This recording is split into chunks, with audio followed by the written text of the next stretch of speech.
Friends, శుభోదయం అందరికీ నమస్కారం. అంటే శుభోదయం, శుభ మధ్యాహ్నం, శుభ సాయంకాలం అన్నీ వస్తాయి. నమస్తే. ఇప్పుడేది టెక్స్ట్ బుక్ తెచ్చుకున్నారా అందరూ? నేను కూడా తెచ్చుకున్నాను. సరే, నిన్న మీకు పాఠం చెప్పాను ఫ్రెండ్స్. ఆ పాఠంలో చాలా ముఖ్య విషయాలు బోర్డు మీద రాశాను. అవి మళ్ళీ మళ్ళీ బోర్డు మీద రాయడానికి మనకు కుదరదు, బోర్డు చాలదు, అవి తుడిపేస్తాం. కాబట్టి ఏం చేయాలి, మీరు ముఖ్య విషయాల్ని చక్కగా బుక్ తీసుకొని నోట్ చేసుకోండి. ఎగ్జామ్కి వెళ్ళబోయేటప్పుడు ప్రిపేర్ కావటం కాదు, ముందు నుంచే ఏ రోజుకి ఆ రోజు ముఖ్య విషయాలు ఆ పాఠం పెట్టి పాఠంలో రాసేసుకోండి. మనకి ఎక్కువ మాటలొద్దు, పనిలో దిగిపోదాము. చాక్ పీసు ఇవ్వబట్టరమ్మా, మా స్టూడెంట్ చాక్ పీసు అవి ఇస్తూ ఉంటారు. మరి గురువుగారికి సేవలు చేసుకోవాలి కదా. మరి ఆ గురువుగారికి సేవలు చేసేవాళ్ళు ఇక్కడ మనకి పాఠంలో కూడా గురువులు వస్తారు. చూద్దాం ఎవరెవరు ఉన్నారో. ముఖ్యంగా మీకు ఈ పాఠంలో ఏం చెప్పానంటే, కొద్దిగా ఆ పేర్లు కన్ఫ్యూజ్ అవుతూ ఉంటారు. అంటే పేర్లు తికమగ్గా ఉంటాయి, ముందు పేర్లు వెనక. ఇక్కడ నేను కొన్ని ముఖ్యమైన పేర్లు చెప్తున్నాను. ఎవరి భాష వాళ్లకు వినసొంపు పాఠమే భాషతో మొదలైంది. ఇక్కడ 2-3 భాగాలు, అంటే టెక్స్ట్ బుక్లో ఉన్న 2-3 భాగాలు. ఇక్కడ మనకి పార్ట్ 2, 3 అంటే టెక్స్ట్ బుక్లో ఉన్నాయి. అక్కడ మనకి తమ్నైల్లో పెట్టిన పార్ట్ 2 అవి కాదండి, పాఠం అది వేరు. అవి మా సౌలభ్యం కోసం ఆ వీడియోలు చేయడం కోసం పెట్టుకుంటాము. కానీ దీంట్లో ఉన్నాయి మాత్రం పార్ట్ 2, 3. ఇవాళ దీనికి వివరణ ఇవ్వటం జరుగుతుంది. ఏమని ఇచ్చామో తమ్నైల్లో ఇచ్చినట్టే, వివేకాన్ని మేల్కొల్పే వివరణ. అంటే వివేకాన్ని మేల్కొల్పే వివరణ ఎందుకు ఇచ్చాము అంటే, ఆ రచయితల పేర్లు వరకు చదువుకొని వెళ్లకుండా వాళ్ళు మనకి ఏం చేశారు, మనం వాళ్ళ నుంచి ఏం గ్రహించాలనే విషయాన్ని తెలియజేయటం కోసమని నేను ఈ ప్రయత్నం చేస్తున్నాను. సరే, ఇక్కడ మనకి కొన్ని ఏం చేశారంటే, పేర్లు జిల్లాలు తిరుమక్కగా ఉన్నాయని చెప్పి నేను బోర్డు మీద ఇచ్చా, మీరు రాసుకోండి ఒకసారి మళ్ళీ చూసి. సామల సదాశివ అంటే ఈయన ఏం చేశారంటే, భాష గురించే చెప్తున్నారు కాబట్టి అది ప్రాంతీయ భాష గురించి, ఒక రాష్ట్రంలోనే ఉన్న జిల్లాల్లో ఎవరెవరు ఎలా మాట్లాడతారు, వాళ్ళు ఏం చేస్తారు అనే విషయాన్ని తెలియజేస్తూ చెప్పారు. సామల సదాశివ గారు ఆదిలాబాద్ జిల్లా, ఆయన ఆదిలాబాద్ జిల్లా బిట్స్లో వస్తుంటాయి మీకు, ఒక మార్కుకి చూసుకోండి. సురవరం ప్రతాప్ రెడ్డి గారు మహబూబ్ నగర్ జిల్లా. తర్వాత కప్పగంతుల లక్ష్మణ శాస్త్రి గారు, ఆయన కూడా మహబూబ్ నగర్ జిల్లాని. అంబటి వెంకటరత్నం గారు నల్గొండ జిల్లా. ఇక వీళ్ళు రాసిన రచనలు చూస్తే, సామల సదాశివ గారు ఇప్పుడు మన పాఠం ఇచ్చారు, యాదిలోంచి తీసుకోబడింది ఇది. ఇంకా ఆయనకి డాక్టరేట్ బిరుదులు అన్నీ ఉన్నాయి, ముందు చెప్పుకున్నాం. తర్వాత మహబూబ్ నగర్ జిల్లా సురవరం ప్రతాప్ రెడ్డి గారు గోల్కొండ పత్రిక నడిపారని చెప్పాం, చాలా ప్రముఖులు. తర్వాత కప్పగంతుల లక్ష్మణ శాస్త్రి గారు మహబూబ్ నగరే కానీ వ్యాకరణము కావ్యాలు రాశారు, వ్యాకరణ శాస్త్రాలు కావ్యాలు కూడా రాశారు, ఆయన పండితుడు. తర్వాత అంబటి వెంకటరత్నం గారు, ఈయన నల్గొండ జిల్లాకి సంబంధించిన వాడే వత్సలుడు అనే కావ్యాన్ని రాశాడు. కావ్యము అంటే అలంకార భూయిష్టంగా ఉంటుంది అని చెప్పాను, వర్ణన ప్రధానంగా సాగే రచన. కాబట్టి వీళ్ళు ఇలా వీళ్ళ పేర్లు కొంచెం తికమకగా ఉంటాయి, గుర్తుపెట్టుకోండి. వీళ్ళకి సంబంధించిన వాళ్ళు ఎవరు ఉన్నారంటే, ఇక ముఖ్య విషయాలు వస్తే, ఈ దీంట్లో ఉన్న ముఖ్య విషయాలు మనం చర్చించుకున్నాం, అయిపోయినాయి, ఇవన్నీ చెప్పేశాను. దీనికి కొనసాగింపుగా ఇది చెప్తున్నాను. ఇక్కడ ఎవరు ఎవరికి శిష్యులు, ఎవరు ఎవరికి పరిచయస్తులు, ఎవరు ఎవరికి గురుస్థానీయులు, ఎవరు ఎవరికి ఏకలవ్య శిష్యులు, 4 మాటలు వినిపిస్తాయండి. ఆ 4 మాటలకి ఇక్కడ సమాధానం దొరుకుతుంది మనకి. అదేంటి? శిష్యులు, ఏకలవ్య శిష్యులు ఎవరు చూడండి. వేలూరు వారు అన్నారు. వేలూరు వారు అని మనకి ఒక కొండూరు వేలూరు వారికి శిష్యులే అన్నారు. ఈయనకి ఎవరెవరు శిష్యులు అంటే, గడియారం రామకృష్ణ గారు శిష్యుడే. తర్వాత సామల సదాశివ గారు శిష్యుడే. ఈయన ఏకలవ్య శిష్యుడు అంట. ఏకలవ్య శిష్యుడు అంటే ఎక్కడో గురువు గారు ఉంటారు, ఎక్కడో శిష్యుడు ఉంటాడు. ఆయన గురువుగా భావించి, ఆయన సాహిత్యానికి సంబంధించిన అన్ని విషయాలు తెలుసుకొని ఆయన గురువుగా భావించి ఆయన పూజిస్తాడు, ఆరాధిస్తాడు, ఆయన్నే గురువుగా నిలుపుకుంటాడు. వాళ్ళని ఏమంటారు? ఏకలవ్య శిష్యుడు అంటారు. మనకి భారతంలో కూడా ఏకలవ్యుడు ద్రోణాచార్యుడిని గురువుగా ఎంచుకున్నాడు. అక్కడ వచ్చింది ఏకలవ్యుడు ఎక్కడో అడవిలో ఉంటాడు, వేరే ఆటవిక జాతికి సంబంధించిన వాడు. ద్రోణాచార్యుడేమో గురువు స్థానంలో ఉండి బ్రాహ్మణోత్తముడు, తనకి విద్య నేర్పనని చెప్పి అక్కడ ఉంటే, దూరం నుండి గురుముఖత కాకుండా పరోక్షంగా నేర్చుకుంటే వాళ్ళని ఏకలవ్య శిష్యులు అంటారు. ఇప్పుడు ఏకలవ్య శిష్యులు ఎవరికి ఎవరు ఏకలవ్య శిష్యులు? వేలూరి వారికి సామల సదాశివ గారు ఏకలవ్య శిష్యులు. మరి ఇంకా గడియారం రామకృష్ణ గారు కూడా శిష్యుడే. ఈ తర్వాత వీర రాఘవాచారి కొండూరు, ఆయన కూడా శిష్యుడే. వీళ్ళందరి పేర్లు ఎందుకు చెప్పాల్సి వచ్చింది? గడియారం రామకృష్ణ గారి పేరు ఎందుకు చెప్పారంటే ఆయన ఆంధ్రప్రదేశ్ హైదరాబాద్లో ఆంధ్ర సారస్వత పరిషత్తు అని ఏర్పాటు చేయడానికి బాగా కృషి చేశాడు. అంతకుముందు లేదు. ఆ చేసిన వాళ్ళలో ప్రముఖంగా ఉన్నారు. ఇంకా ఏం చేశారంటే ఆయన అలంపూర్లో బ్రహ్మేశ్వరాలయాన్ని, ఇక్కడ మా పిల్లలు తుడిపేశారు, బ్రహ్మేశ్వరాలయాన్ని పునరుద్ధరించడంలో కూడా బాగా కృషి చేశారు. బ్రహ్మేశ్వర ఆలయం అలంపూర్లో. అందుకని గడియారం రామకృష్ణ గారిని కూడా చెప్పారు. ఆయన కూడా ప్రముఖ విమర్శకుడు, పత్రిక నడిపాడు, కావ్యాలు రాశాడు. ఆయన కూడా చాలా ప్రముఖ కవి రచయిత. ఇలా ఇంకా ఎవరిని? వీరరాఘవాచారి, ఈ వేలూరు వారి శిష్యుల్లో ఈయన కూడా ఒక భాగం. కాబట్టి ఈ ముగ్గురు ఈయనకి శిష్యులే అనుకోండి. ఇక్కడ తికమక లేకుండా ఉండడం కోసమని వీళ్ళ పేర్లు ఇవ్వటం జరిగింది. ఈ పేర్ల ప్రకారం మనకి ఎంతవరకు అయిపోయిందంటే టెక్స్ట్ బుక్ లో పేజీ నెంబర్ 16 నుంచి పేజీ నెంబర్ 17లో చివరి పారాగ్రాఫ్ వరకు, ఇక్కడ చివరి పారాగ్రాఫ్ వదిలేసుకొని ఇక్కడ వరకు రాయగలుగుతున్నాను అని ఉంది చూసారా? చివరి పారాగ్రాఫ్ కాకుండా 1, 2, 3వ పారాగ్రాఫ్ వరకు అయిపోయింది.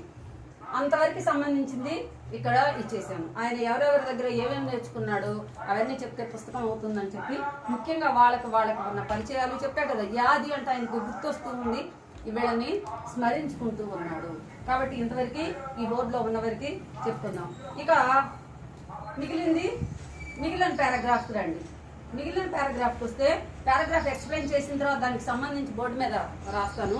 చూడండి, తెలుగులోను ఉర్దూలోను ఎందరెందరి దగ్గర ఏమేమి నేర్చుకున్నానో అదంతా రాయాలంటే ఒక పుస్తకం అవుతుంది. ఇక్కడ నేను రాస్తున్నది ప్రాంతీయ భాష పలుకుబడి గురించి.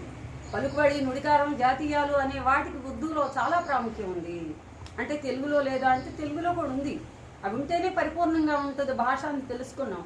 అయితే ఈ ఉర్దూలో ఇంకా ప్రాధాన్యం ఇచ్చారు. వాటిని ఏమంటారు? వాటిని రోజుమర్రా మొహవిరా అంటారు.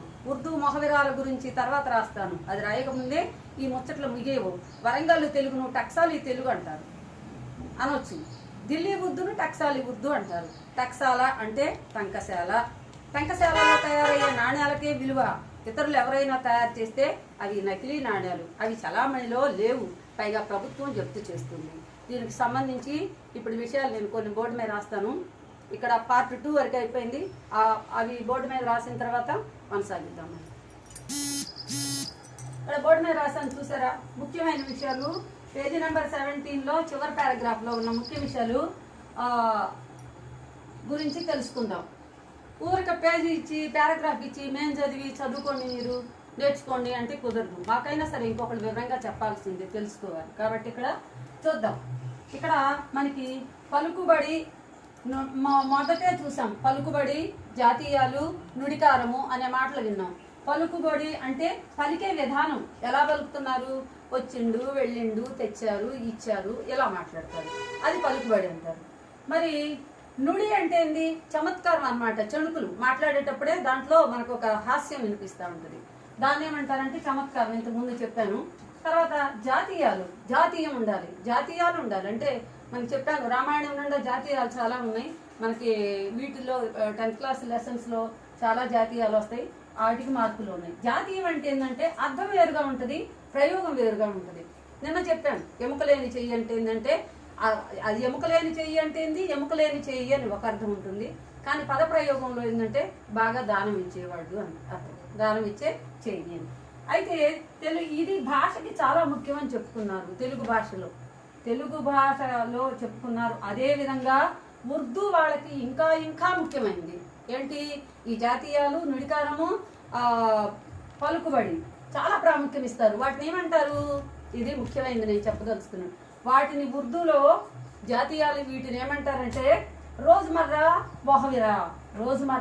మొహవిరా అంటారు. చాలా ప్రాధాన్యం ఇస్తారు. అయితే ఇలా మరి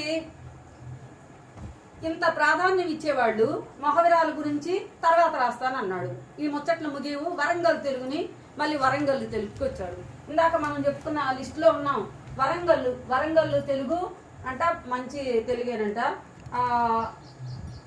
చెప్పాను, కవి ఎక్కడికో వెళుతుంటాడు, మనకి కంటిన్యూటీ ఉండదు, చూసుకోవాలి మనమే. వరంగల్ తెలుగును టక్సాలి తెలుగు అనొచ్చు, ఢిల్లీ ఉర్దూను టక్సాలి ఉర్దూ అంటారు. ఖచ్చితంగా 2 మార్కులకి ఇచ్చి తీరాలి. ఈ క్వశ్చన్ తప్పనిసరిగా వచ్చింది, చూసుకోండి. టక్సాలి తెలుగు అంటే ఏంది, రోజుమర్రా మహవీరా అంటే ఏంది, తర్వాత బేగమాతి జుబాన్, మహల్లాతి జుబాన్ అంటే ఏంటి, ఇవన్నీ 2 మార్కులు ఖచ్చితంగా ఇస్తారు. కాబట్టి మీరు బోర్డు మీద రాస్తాను నేను, వీడియో ఉంటుంది, ఆ వీడియో ప్లే చేసుకొని చూసుకోండి, రాసుకోండి. ఇక్కడ చూద్దాం. ఇక టక్సాలి తెలుగు అంటే టంకశాలలో తయారైన, అంటే స్వచ్ఛమైన తెలుగు. టక్సాలి తెలుగు అంటే ఏంది, స్వచ్ఛమైన తెలుగు.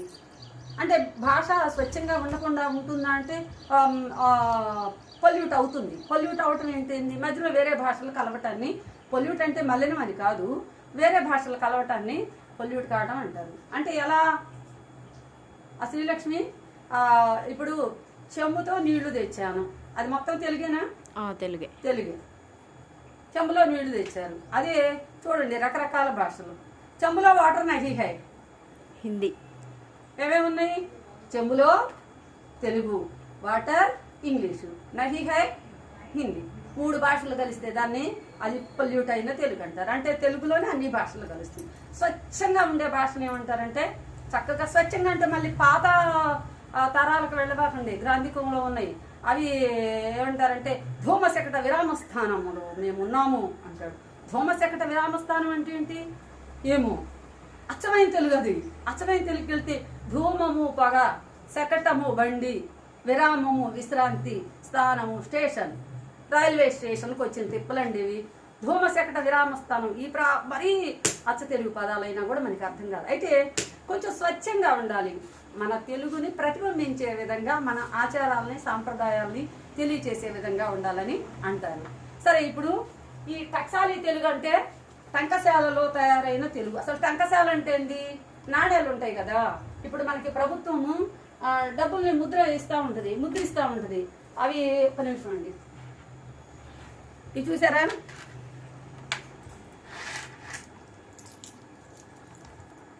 చూసారా, ఇవేంటి, ఇవి చెల్లుబాటు అవుతాయా లక్ష్మి? ఇవి చెల్లుబాటు అవుతాయా?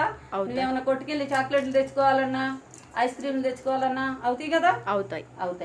కొన్ని ఉంటాయి అవి, కానీ పాత పడిపోయి ఉంటాయి. అవి మళ్ళీ నేను చివరిలో చూపిస్తాను మీకు, ఇప్పుడు మధ్యలో ఆపటానికి కుదరదని.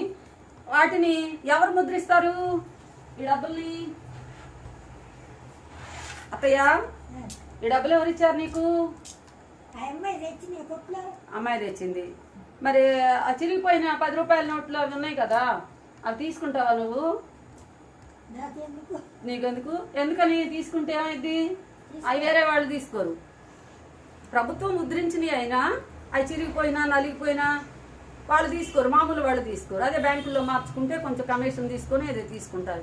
అసలు ప్రభుత్వం గుర్తింపు లేకుండా ఉంటాయే, మరి అలాంటి వాటిని తీసుకుంటారా? అవి చెల్లతాయా? చల్లవు. దాన్ని ఏమంటారు? నకిలీ నాణ్యాలు అంటారు. అలాంటి నకిలీ నాణ్యాలని చివరిలో, వీడియో అయిపోయినా చివరిలో చూపిస్తాను మీకు. నకిలీ నాణ్యాలు ప్రభుత్వం ముద్రించలేదు, వాటిని వేరే వాళ్ళు ముద్రిస్తారు, బయట ఎక్కడో తయారవుతుంది.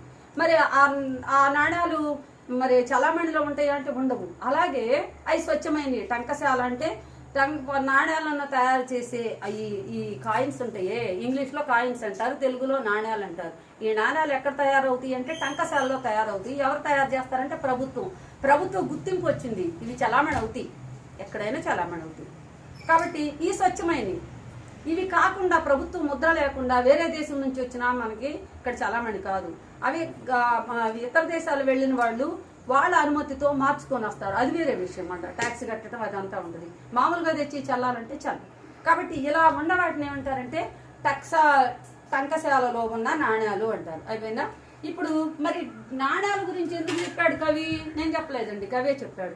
టంకశాలలో తయారైన నాణ్యాలు ఎంత విలువైనయో స్వచ్ఛమైన తెలుగు కూడా అంత విలువైంది. ఆ స్వచ్ఛమైన తెలుగు ఎవరిదంట? వరంగల్ భాష స్వచ్ఛమైందంట. టక్సాలి తెలుగు అని ఇక్కడ రాశారు చూడండి. టక్సాలి తెలుగు అంటే టంకశాలలో తయారైందండి. నిజంగా టంకశాలలో నాణ్యాలు తయారవుతాయండి, స్వచ్ఛమైన తెలుగు అని. పొల్యూట్ కాని తెలుగు. ఈ పొల్యూట్ కాని తెలుగుని టక్సాలి తెలుగు అంటారు. ఈ క్వశ్చన్ ఇస్తారు, టక్సాలి తెలుగు అంటే ఏంటంటే పొల్యూట్ కాని తెలుగుని టక్సాలి తెలుగు అంటారు. మరి పొల్యూట్ కాని ఉర్దూని ఏమంటారు? పొల్యూట్ కాని ఉర్దూని బేగమాతి జుబాన్, మహల్లాతి జుబాన్. అంటే ఉర్దూ భాష కూడా పొల్యూట్ అవుతుందా? ఖచ్చితంగా అవుతుంది. భాషలన్నీ అవుతుంటాయండి.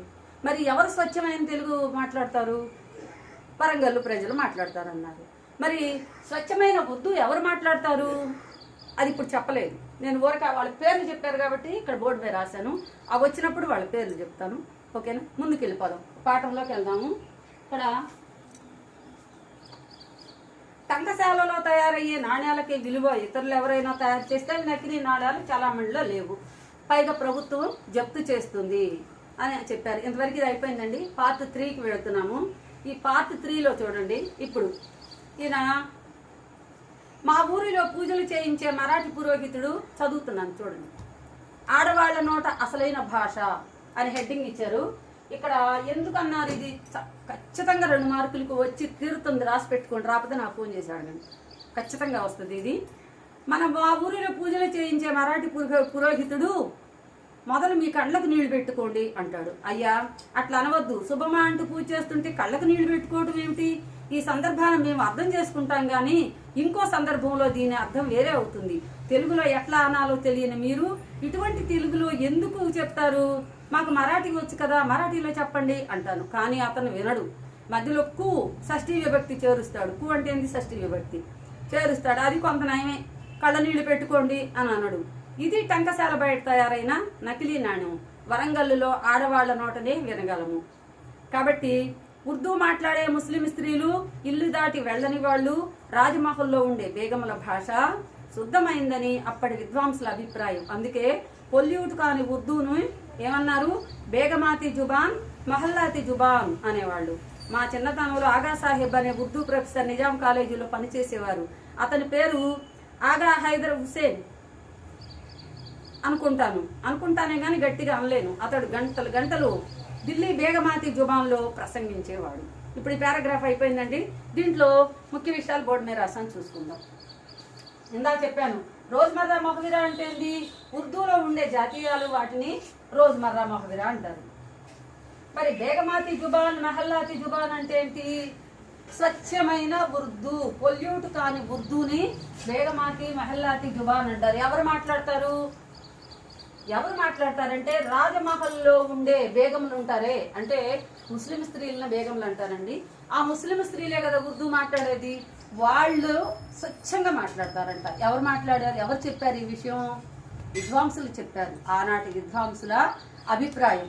అందుకని బేగమాతి జుబాన్, మహల్లాతి జుబాన్ అనేది స్వచ్ఛమైన ఢిల్లీ ఉర్దూని ఈ రకంగా అన్నారు. ఢిల్లీలో ఉండే ఆ బేగములు మాట్లాడతారని. మరి టక్సాలి తెలుగు అంటే ఏంది? స్వచ్ఛమైన తెలుగు.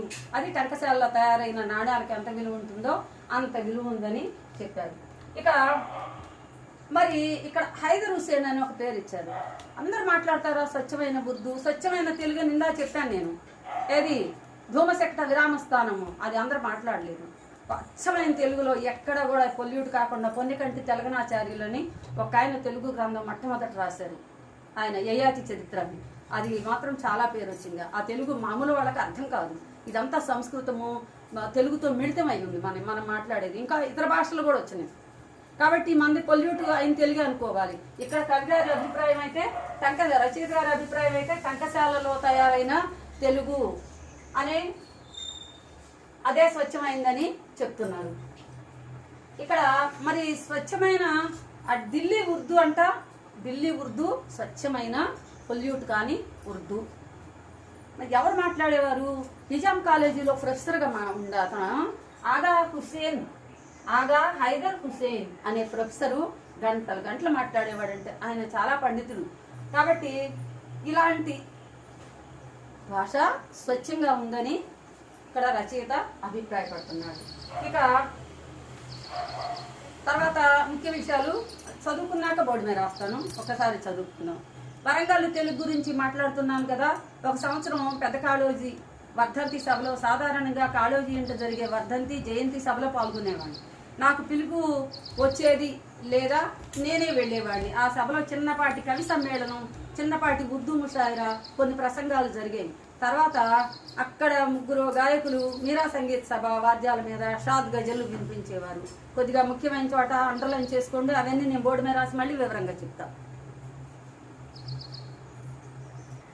ఈ షాద్ గజల్ అంటే ఎందుకు చెప్తా. పెద్ద కాలేజీ ఉర్దూ కవి కలం షాద్. పెద్ద కాళోజీ కలం పేరేంటి? పెద్ద కాళోజీ కవి, ఉర్దూ కవి. ఆయన కలం పేరు షాద్. నేను వెళ్ళేటప్పటికి సాహితీ మిత్ర మండలి కవులు తమ కవితలు వినిపిస్తున్నారు. ఆ సాహిత్య సభకు రిటైర్డ్ కలెక్టర్ అధ్యక్షులై ఉన్నారు, రిటైర్డ్ డిప్యూటీ కలెక్టర్ అధ్యక్షులై ఉన్నారు. వారెవరో నాకు తెలియదు. అక్కడ అందరు తెలుగు విద్వాంసులు ఉండగా, అందరు యూనివర్సిటీ ఆచార్యులు ఉండగా, ఒక రిటైర్డ్ రెవెన్యూ ఆఫీసర్ అధ్యక్షత వహించటం ఏమిటి అనుకున్నాను. కాళోజీలకు ఆప్తుడేమో అనుకున్నాను. రెవెన్యూ వాళ్ళకి తెలుగు సాహిత్య సభలో అధ్యక్షత వహించే అర్హత లేదనుకునేవాడిని కాదు. ఉత్తమ కవితలు, కథలు రాసిన రెవెన్యూ పోలీస్ శాఖల ఆఫీసర్లను ఈ యాది శీర్షిక కిందే ప్రస్తావించి ఉన్నాను. నేను ప్రస్తావించని వాళ్ళు అనేకులు. అందుకే కవి సమ్మేళనం తర్వాత అధ్యక్షుల వారు లేచి మాట్లాడినారు. అచ్చమైన వరంగల్ ప్రాంతీయ తెలుగులో సంస్కృత పదాలను అంతగా ఆశ్రయించకుండా, ఇంగ్లీషు ఉర్దూ పదాల జోలికి అంతగా వెళ్లకుండా తమ మనసులోని భావాలను వెల్లడించినారు. తర్వాత నన్ను మాట్లాడమన్నారు. అధ్యక్షుల వారి కల్తీ లేని తెలుగు విన్న తరువాత తెలుగులో మాట్లాడే సాహసం చేయలేను, ఉర్దూలో మాట్లాడతాను అని మాట్లాడే 4 మాటలు ఉర్దూలోనే మాట్లాడినాను. అధ్యక్షుల వారిలాగే కల్తీ లేని వరంగల్లు తెలుగు మాట్లాడే ఆచార్యులు కొందరు ఉన్నారు. అక్కడ ఇతరులు ఉన్నారు. వార్తాపత్రికలో కొన్నాళ్ళు ఉర్దూ కవుల గురించి రాసినాను. ఇప్పుడు యాది రాస్తున్నాను. ఆ కాలం నుంచి నా రచనలు చదువుతున్న గుంటూరు విద్వాంసులు అడ్వకేట్ ఉప్పులూరు గోపాలకృష్ణ శర్మ గారు నా వ్యాసాలు బాగున్నాయని రాబులు రాస్తున్నారు. తరచుగా మీ వ్యాసాల్లో తెలంగాణ ప్రాంతీయ భాష కనిపిస్తూ ఉన్నది. మీరు ఆ ప్రాంతం వారేనా? మా ప్రాంతానికి ఎప్పుడు వస్తారు అని ప్రశ్నిస్తూ ఉంటారు. రాలేదా అని ప్రశ్నిస్తూ ఉంటారు. వారు ఏ ఉద్దేశంతో అట్లా ప్రశ్నిస్తారో తెలియదు, కానీ అది నా ప్రశంసగానే భావిస్తాను. తెలంగాణలోనే ఉంటూ ఆంధ్ర ప్రాంతం వాళ్ళు కూడా చదివేటట్లు రాస్తున్నానంటే విశేషమే కదా. ఇప్పుడు ఇదంతా బోర్డు మీద రాస్తానండి. ఇది మీకు అర్థం కావాలంటే కష్టం. బోర్డు మీద రాసిన తర్వాత ఇదంతా కూడా చదువుకుందరు, కానీ మీరు ఒకసారి నోట్స్ రెడీ చేసుకుందరు. కానీ ఫ్రెండ్స్, ఇందాక పారాగ్రాఫ్ చదివే కదా, ఆ చదివితే మీకు అంత అర్థం కాదు. ఒకసారి వివరంగా చూద్దాము. టెక్స్ట్ బుక్ సాయంతో ఈ నోట్స్ తీసుకొని నోట్స్ రాసుకొని మీరు దగ్గర పెట్టుకొని రండి. ప్రతిదీ 2 నేను రాసిన ప్రతి విషయం 2 మార్కుల క్వశ్చన్గా వాళ్ళు పోస్ట్ చేసి మీకు ఇచ్చేస్తారు. చూడండి, ఇక్కడ ముఖ్య విషయాలు మనం చదివిన ఈ పారాగ్రాఫ్లో ఉన్న ముఖ్య విషయాలు ఏమేంటి? పేజీ నెంబర్ 18, 19లో కొంత భాగం, 3వ భాగం వరకు ఇక్కడ ముఖ్య విషయాలు చూద్దాము. వరంగల్లు పెద్ద కాళోజీ మనకి పాఠం మొదట్లో అని చెప్పారు. పెద్ద కాళోజీ అంటే పెద్ద కాళోజీ నారాయణరావు గారు సెప్టెంబర్ 4న ఆయన జయంతి జరుపుకుంటారు. అద్భుతంగా తెలంగాణ ప్రజల్ని మేల్కొల్పిన గొప్ప కవి, సహృదయుడు, మానవతావాది. అలాంటి పెద్ద కాళోజీ యొక్క వర్ధంతి సందర్భంగా, అంటే వర్ధంతి అంటే చనిపోయిన రోజు, జయంతి అంటే పుట్టినరోజు, 2 కూడా జరుపుతుంటారు. అయితే మన కవి గారికి, మన రచయిత గారికి ఆహ్వానం వచ్చిందంట. అయితే వెళ్ళారు. ఈ పెద్ద కాళోజీ ఏ కవి? ఉర్దూ కవి. అన్నీ రాస్తాడు, ఎక్కువ ఉర్దూ కవి. ఆయన కలం పేరు షాద్ అంటారు. ఈయన కవి గారిని, మన రచయిత గారిని, సామల సదాశివ గారిని ఆహ్వానించారు. ఇప్పుడు వీళ్ళకి ఆహ్వానాలు వస్తూనే ఉంటాయి. వెళ్ళారు. వెళ్ళేసరికి అక్కడ ఏమేమి జరుగుతున్నాయి? మీరా సంగీత్ అంటే సంగీత వాయిద్యాల మీద గజల్లు అంటే మనకి ఎక్కువగా మనం పద్యాలు చూస్తాము, వ్యాసాలు చూస్తాము, లేకపోతే మామూలుగా పాఠాలు చూస్తాము, ఆధునిక పద్యం అనేవి చాలా విషయాలు చూస్తాం. కానీ గజల్లు అనేది మాత్రం ఒక ప్రత్యేకత ఉంది మనకి. దీంట్లోనే జీవన భాష్యం అనే లెసన్తో డాక్టర్ సి నారాయణ రెడ్డి గారు మనకి పాఠాన్ని ఇవ్వటం జరిగింది. అది స్టేట్ సిలబస్ వాళ్ళకైతే ఉంటుంది, కానీ నాకు తెలిసి సిబిఎస్ఈ వాళ్ళకైతే ఒక సంవత్సరం తీసేస్తారు. అలాంటి వాళ్ళు కూడా కొంచెం ఇది తెలుసుకుంటే బాగుంటుందని చెప్తున్నాను. గజల్లు ఎలా ఉంటాయంటే, పల్లవి అంటే దీంట్లో పల్లవిని మక్తలా అంటారు, చివరి చరణాన్ని మక్త అంటారు. పల్లవి అంటే స్టార్ట్ చేయటం, ఆ చివర వచ్చేది ఆ పేరు రావాలన్నమాట. ఏ కవి అయితే రాశాడో ఆ కవి పేరు రావాలి. బిరుదులు పొందేదానికి విలువేమి సినారే. సినారే అంటే సి నారాయణ రెడ్డి. మనకి పద్యాల్లో కూడా వస్తుంది మకుటం అని చెప్పి. ఏమొస్తుంది? ఒక పద్యం తీసుకుంటే మకుటం ఉన్న పద్యాలు చాలా ఉన్నాయి. మేడి పండు చూడు మేలిమయుండు, పొట్ట విప్పి చూడ పురుగులుండు, పిరికివాని మదిని బింక. పల్లవి అంటే మామూలుగా పాటలకేమో స్టార్టింగ్ వస్తుంది, దాన్ని పల్లవి అంటే స్టార్ట్ చేయటం.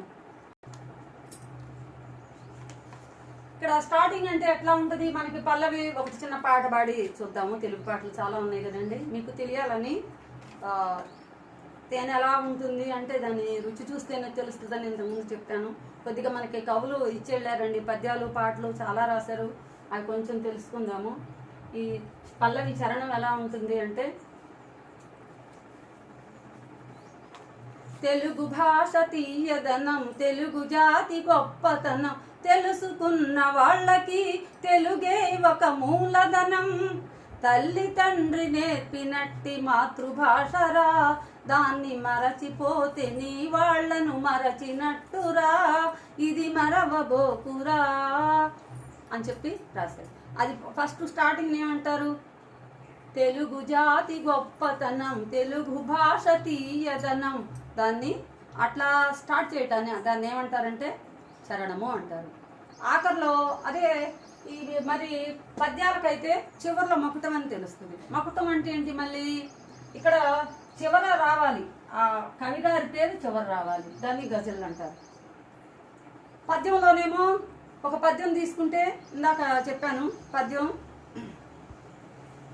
గంగిగోవు పాలు గరిటెడైనను చాలు, కడివెడైననేమి ఖరము పాలు, భక్తి కలుగు కూడు పట్టెడైనను చాలు, విశ్వదాభిరామ వినురవేమా అన్నాడు కవి. అంటే చివరిలో ఏమొచ్చింది? విశ్వదాభిరామ వినురవేమ.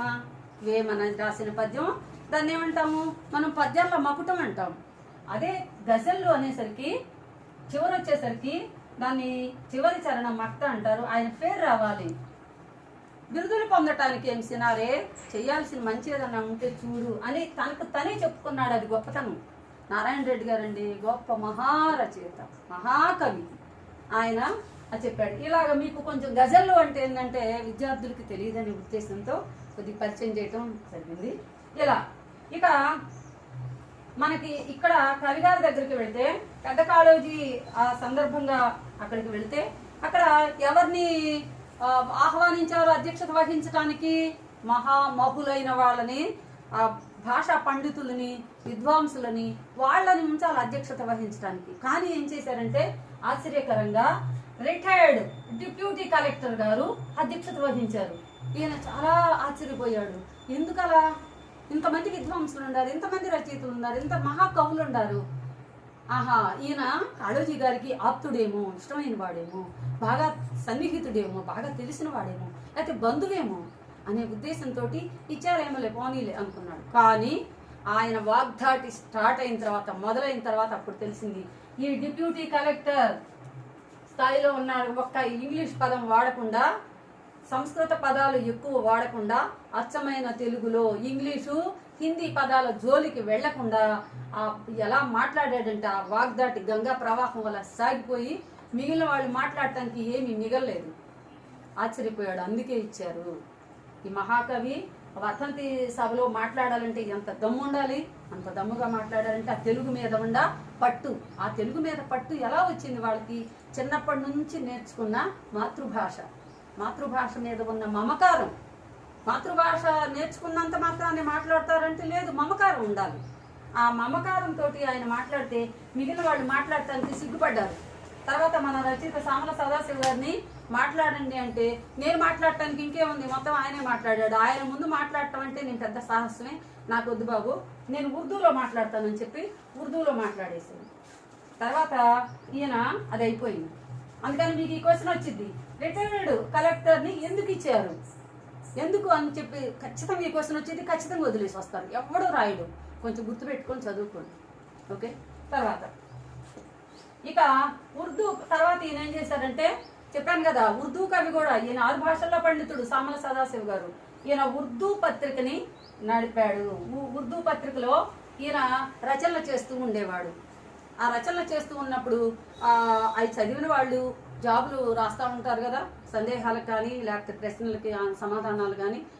అట్లా రాసేటప్పుడు ఉప్పులూరి గోపాలకృష్ణ శర్మ గారు అని ఆయన గుంటూరు విద్వాంసులు, పైగా అడ్వకేట్ గుంటూరు విద్వాంసులు కూడా ఈయనకు అప్పుడప్పుడు జాబులు రాస్తూ ఉండేవాళ్ళంట.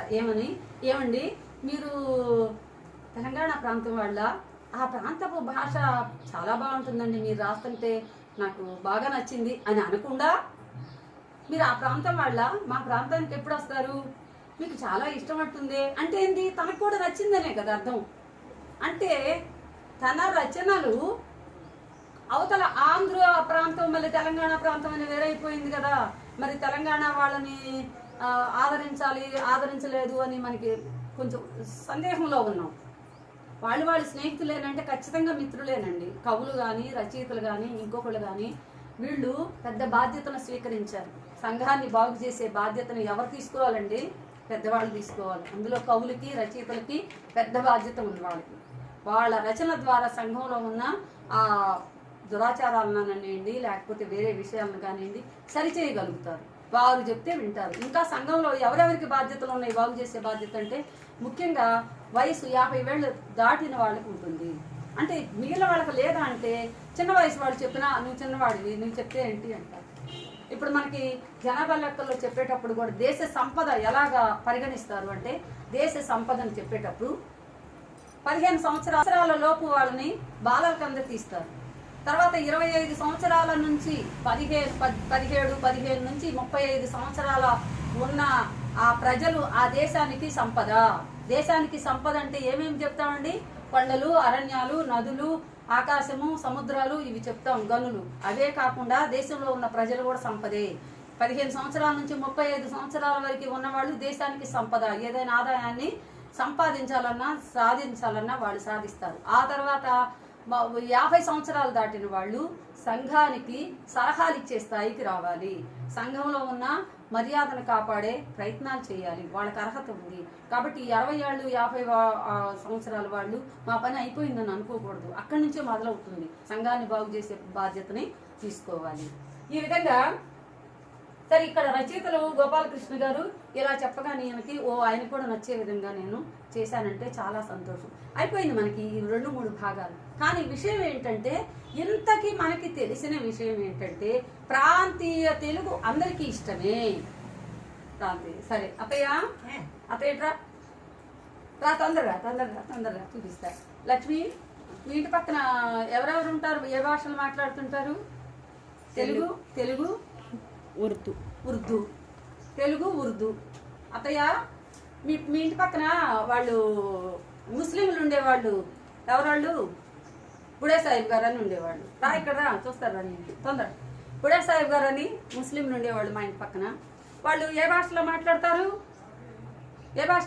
అత్తయ్య? వాళ్ళు సాయిబులు అయితే సాయిబుల భాషలో ఇట్రా వాళ్ళకి నమస్కారం చెప్తుందా? పెద్ద చూడండి.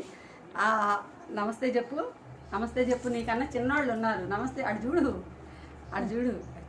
నమస్తే చెప్పు. నువ్వు నమస్కారం కాదు, దీవించాలన్నమాట. కొంచెం వీళ్ళు నేను అక్కడ నుంచి ఇంకొక విషయం అక్కడే ఉంది. ఇప్పుడు ఇంటి పక్కన మన ఇంటి చుట్టుపక్కల అందరూ ఉంటారండి. ముస్లింలు ఉంటారు, అరబీ వాళ్ళు ఉంటారు, రాజస్థాన్, మహారాష్ట్ర, హైదరాబాద్లో అయితే ఉంటారు. పల్లెటూరులో ఎక్కువగా ముస్లింలు మామూలుగా ఈ తెలుగు భాష మాట్లాడే వాళ్ళు ఉంటారు. వాళ్ళు ఏం మాట్లాడతారు? వాళ్ళ భాషలో వాళ్ళే మాట్లాడతారు. అత్తయ్య చిన్నపిల్లలు అప్పుడు పిల్లలు ఎప్పుడు మాట్లాడతారు? అమ్మ అని ఎప్పుడు అంటారు? పుట్టగానే అమ్మ అంటారా? పుట్టగానే అమ్మ అంటారు. ఏమంటారు? ఎద్దగా వద్దు, 6 నెలలు ఉండొద్దు. 6 నెలలు ఉన్నప్పుడు ఏమంటారు? అమ్మ అంటారు. హాయ్ అంటారు కదా, అమ్మ అంటారు. ఇంకేమంటారు?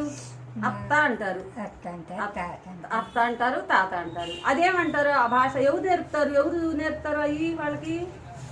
ఎవరు నేర్పుతారు? అయ్యే వస్తాయి. అయ్యే వస్తాయి అంతే కదా. అంటే పక్క అమ్మా నాన్న మాట్లాడుకునే భాషను బట్టి అయ్యే వస్తాయి. అవే వస్తే ఇక అదే అలవాటు అయిపోయింది, అదే మాతృభాష అంటే అంతే కదా. మీ అబ్బాయి నువ్వే పెంచావు కదా, అది ఎవరి పిల్లల్ని వాళ్ళే పెంచాలి. మరి చిన్నప్పుడు వాళ్ళకి ఉగ్గుపాలని పోస్తావు తెలుసా మీకు? ఉగ్గుపాలు ఎటు నుంచో చూపిస్తా ఉండండి. మీకు ఉగ్గు అనే మాట మర్చిపోయారండి, ఒక్క మాట చూద్దాం. ఉగ్గుపాలు అంటే తెలుసా? చిన్నప్పుడు ఉగ్గు పోసావా? నేను పోయినది పెద్దోళ్ళు పోసారు. ఎక్కడ పెట్టాను?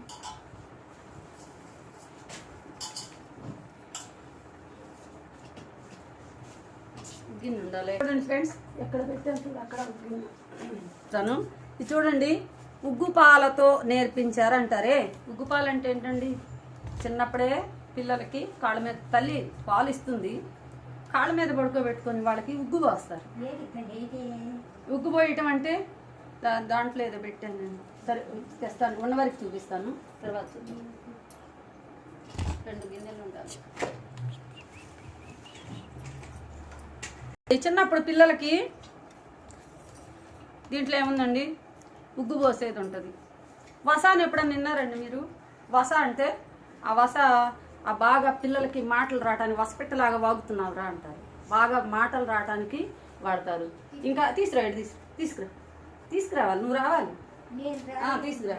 ఇంకా ఇక్కడ చిన్నప్పుడు ఇంకా దీన్ని ఇంగవ అంటారండి, ఇంగో కూడా పోస్తారు. అజీర్ణం రాకుండా ఇంగో కూడా పోస్తారు. ఇంకా ఏం చేస్తారంటే ఈ అల్లం ఎండిపోతే సొంటి అంటారు దీన్ని. అది సొంటి పెద్దవాళ్ళు పిల్లలు అందరూ వాడుకుంటారు.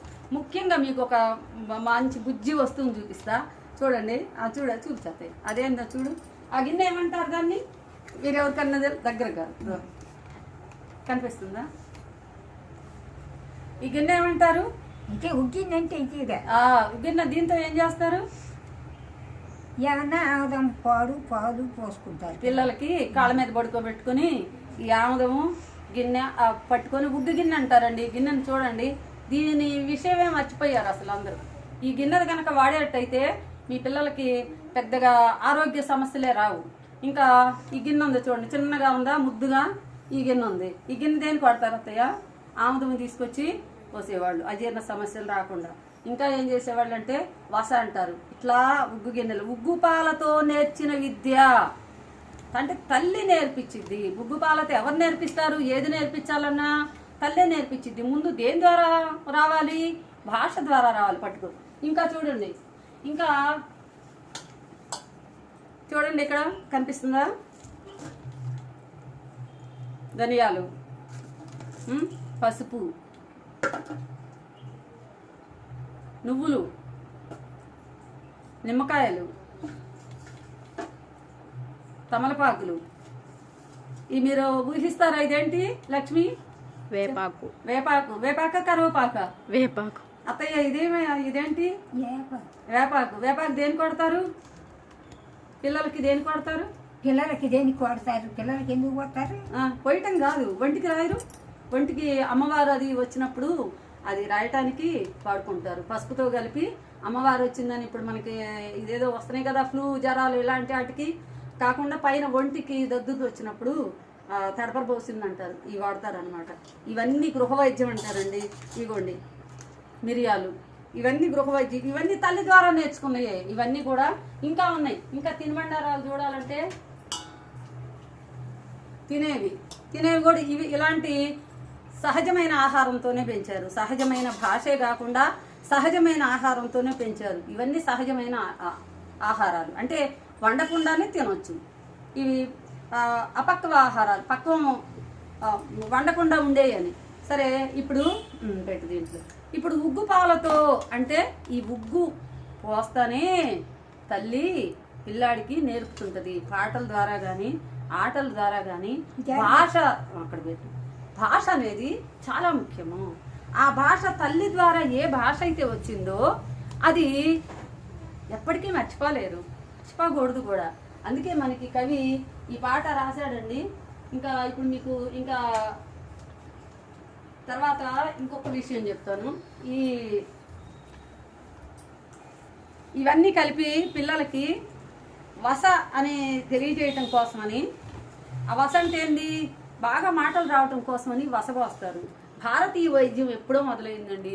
అందుకని ఆ వైద్యాన్ని అంటే నాకు చాలా ఇష్టం, దాన్ని గౌరవిస్తా. మనం తెలుగు వాళ్ళం కాబట్టి కొద్దిగా నేను పిల్లల చేత ప్రాజెక్ట్ చేయించా, టీచర్ని కాబట్టి. ఇక్కడ చూడండి, గృహ వైద్యము అని ఒక టాపిక్ పెట్టుకొని పిల్లల చేత నేను 25 సంవత్సరాల నుంచి టీచర్గా చేస్తున్నానండి. వేరే స్కూల్లో, విజ్ఞాన స్కూల్ అని, ఆ స్కూల్లో చేసినప్పుడు ఇలా చేశాను. వాళ్ళతో పాటు నేను కూడా కోట్ వేసుకుని, ఈ డాక్టర్లు ఎలా వేసుకుంటారో అలాగే వేసుకొని వాళ్ళు చేసేది చేసి మళ్ళీ గృహ వైద్యము అని, ఇదేమో ఇంగ్లీష్ డాక్టర్లు, ఇక్కడ కూడా ఉన్నాయి చూడండి పిక్స్. ఇక్కడ చూడండి గృహ వైద్యము అని ఉంది. ఈ గృహ వైద్యము ఇప్పుడు చూపించానే, ఇవన్నీ దీంట్లో పెట్టామన్నమాట. ఏమున్నాయి? అల్లము, చిన్నులపాయలు, శొంఠి, ధనియాలు, లవంగాలు, మిరియాలు, పసుపు, నిమ్మకాయలు, వేపాకు, ఇంకా నువ్వులు, ఇవన్నీ కూడా గృహ వైద్యమే. దాంతోపాటు వస, పిల్లలకి ఏం పోస్తారు? ఉగ్గులో కలిపి పోసేది ఏంటంటే ఆముదం పోస్తారు. ఆముదంతో పాటు ఇంకోటి ఈ వస అని ఒకటి ఉంటుంది, ఆ చిన్న బాటిల్లో చూపించాను. ఆ పోస్తే పిల్లలకి ఏంటంటే బాగా మైండ్ బాగా బాగుంటుంది, మాటలు బాగా వస్తాయి. ఇది ఉగ్గుపాలతో నేర్చుకున్న విద్య. ఉగ్గుపాలంటే ఇదండి, తెలిసిందా? ఇలాగా ఇది చూసుకొని గృహ వైద్యం బాగుందని చెప్పి దీనికి బహుమతి ఇవ్వటం కూడా జరిగింది. అది ఆనందం, గుర్తుగా నేను ఇది ఉంచుకున్నాను. సరే, ఇంకా అయిపోయింది. అయితే ఇప్పుడు నేను చివరిగా చెప్పొచ్చే విషయం, ఇవన్నీ ఎందుకు చెప్పాను అంటే, మీరు ఎంత పెద్ద ఉద్యోగాలైనా చేయండి, కానీ ప్రాంతీయ భాషని మర్చిపోబోకండి. ఎందుకు అలా చెప్పాల్సి వస్తుంది? ఇంతమంది కవులు ఇంత రచనలు చేసి, ఇంత పెద్ద వాళ్ళతో పరిచయాలు జరిగి, ఎక్కడెక్కడికో ప్రయాణాలు చేసి కూడా వాళ్ళు కూర్చున్న దగ్గర ప్రాంతీయ భాష స్వచ్ఛమైన తీయని వాళ్ళ ప్రాంతీయ భాషలో మాట్లాడుకుంటారట. అప్పుడు వాళ్ళకి చాలా ఆనందాన్ని ఇచ్చింది. తల్లి ఉగ్గుపాలతో వచ్చింది, ఆ తల్లిని చూస్తే వాళ్ళకి ఎంత ఆనందం వేస్తుందో, ఆ భాష కూడా అంతే ఆనందం వేస్తుంది అని చెప్పి తెలియజేయటం కోసమని ఇలా ఉగ్గుపాలని పెట్టారు. మనకి ఒకసారి చంద్రబోస్ గారు విమానంలో ప్రయాణం చేస్తుంటే ఒక భారతీయుడు అడిగాడంట, ఏమండి మా బాబు డాడీ డాడీ అంటున్నాడు, మమ్మీ అంటలేదు, డాడీ డాడీ డాడీ అంటాడు, మమ్మీ మమ్మీ అంటాడు, అసలు డాడీ అనకుండా నాన్న అంటానికి రోజుకు $10 ఇస్తున్నానండి, దానికి సంబంధించి మీరు ఏమన్నా పాట రాయండి అంటే ఆయన ఈ పాట రాశారంట. ఏం పాట? ఇక్కడ చూడండి ఒకసారి.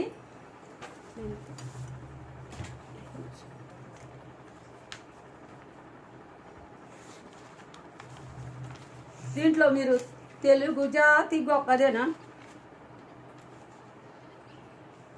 తెలుగు భాష తీయదనం, తెలుగు జాతి గొప్పతనం, తెలుసుకున్న వాళ్ళకి తెలుగే ఒక మూలధనం, తల్లి తండ్రి నేర్పినట్టి మాతృభాషరా, దీన్ని మరచిపోతే నీ వాళ్లను మరచినట్టురా, ఇది మరవబోకురా.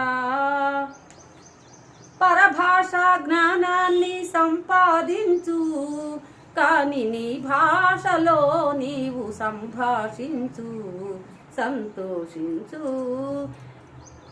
అభివృద్ధికి ఉండాలి నింగే హద్దు, అభివృద్ధికి ఉండాలి నింగే హద్దు, అది భాష ఆచారాలను మింగేయొద్దు, మింగేయొద్దు. తల్లి తండ్రి నేర్పినట్టి మాతృభాషరా, ఉగ్గుపాల భాషను మరవవద్దురా, నువ్వు సిగ్గుపడకురా. ఈ భాష మా తల్లి ఉగ్గుపాలతో నేర్పిన భాషని మాట్లాడటానికి సిగ్గుపడవాకు, అభివృద్ధిని సాధించు, కానీ నీ భాషని, ఆచారాలని, సాంప్రదాయాలని మర్చిపోబాకు అని చంద్రబోస్ గారు ఎంత బాగా నేర్పారండి, ఎంత బాగా పాట రాశారు. ఈ రాసిన ఆ కవి ఒక్కరోజు ప్రజల్లోకి వచ్చి కనపడతాడేమో, కానీ ఆయన రాసిన ఆ కవి హృదయము, ఆ భాష, ఆ ప్రాముఖ్యము ప్రజల్లోకి అలా వెళ్ళిపోయి చైతన్యవంతులను చేస్తుంది. కాబట్టి ఈ మన ఎవరి భాష వాళ్ళకు వెనుసొంపు అనే పాట ఏంటంటే చివరిగా ముక్తాయింపు ఇచ్చారు, నేను కాదు ఆయనే ఇచ్చారు. నువ్వెంతైనా సాధించు, ఏమైనా సాధించు, కానీ చివరికి మాత్రం నీ భాషలోనే మాట్లాడుకో, నీ భాషని గౌరవించు అని చెప్పారు. కాబట్టి ఈ పాఠానికి ఈ పాట చాలా చక్కగా సరిపోయిందని నేను అనుకుంటున్నాను. కాబట్టి వాళ్ళకి ఇది చాలు. తర్వాత